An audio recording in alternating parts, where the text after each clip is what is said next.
Hello guys, welcome back to good అమ్మాయి. నేను మీ రాధ కోసం మేము ఎక్కడికి వెళ్ళాము ఏంటి అనేది రివీల్ చేయలేదు. చాలామంది అడుగుతున్నారు నన్ను అది కంటిన్యూ చేయవా అని. సో మేమైతే అక్కడ బస్సు ఎక్కి విజయవాడలో అరుణాచలంలో దిగిపోయాం. తిరువన్మల అండి. సో దానికైతే రాసి పెట్టి ఉండాలి. మాకు వచ్చేసింది టైం, వెళ్ళిపోయాము సడన్గా.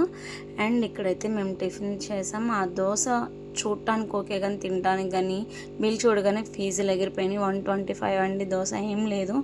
సో మేమైతే ఇంకా ఆశ్రమానికి అయితే స్టార్ట్ అయిపోయాము. ఇక్కడ ఏం చెప్తున్నారో వినండి మీరే. ఫాలో రవిక. సో ఫారినర్స్ కూడా చెప్తున్నారండి నన్ను ఫాలో అవ్వమని. మీరు ఎందుకు ఆలోచిస్తున్నారు, ఫాలో చేస్తున్నారు. సో ఫాలో చేసేయండి. అండ్ మేమైతే ఇంకా ఆశ్రమానికి 2 o'clockకి క్లోజ్ అంట. మాకు తెలియక మేము వెళ్ళాము. అండ్ మీకు ఎవ్వరూ చెప్పలేదు ఇది నాకు తెలిసి. ఇంకా బ్యాక్ సైడ్ వే ఉంటే అటు నుంచి వెళ్ళామన్నమాట. సో చాలా స్ట్రగుల్స్ అయితే పడ్డాం. అసలు గివప్ ఇచ్చేయాలి, అసలు అవ్వదు అనుకుని, సో గివప్ చేయకూడదు అనుకుంటూనే వెళ్ళాం మేము. చాలా అంటే ఇంకా ఎవ్వరు లేరు, మేము ఫుల్ ఎండ అండ్ ఎవ్వరు లేరు అక్కడ. అందరూ మార్నింగ్ ఈవినింగ్ వెళ్తారు. మాకు తెలియక ఫస్ట్ టైం కదా మేము అంటే గిరి చేశాక చేయలేమని చెప్పి స్టార్ట్ చేసాం.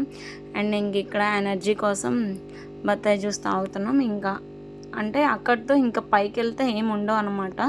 సో అలా ఇంకా చిన్న చిన్న బొమ్మలు అవి అమ్మటం, ఫారినర్స్ అలా ఎదురొస్తారు.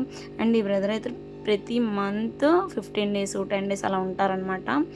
ఇంకా మా పిన్ని చూసారా, మా అవస్థలు మామూలుగా కాదు. ఒకటే కూర్చోలేదు, ఉండలేదు. ఇంకా వ్యూ చూసాక మాకైతే ఫుల్ రిలాక్స్ అయిపోయాము. అప్పటి వరకు పడ్డ కష్టం అంతా తెలియలేదు. చాలా బాగుంది, లైఫ్ టైం ఎక్స్పీరియన్స్ అనమాట. ఒక్కసారైనా వెళ్ళండి. And follow for more videos, follow for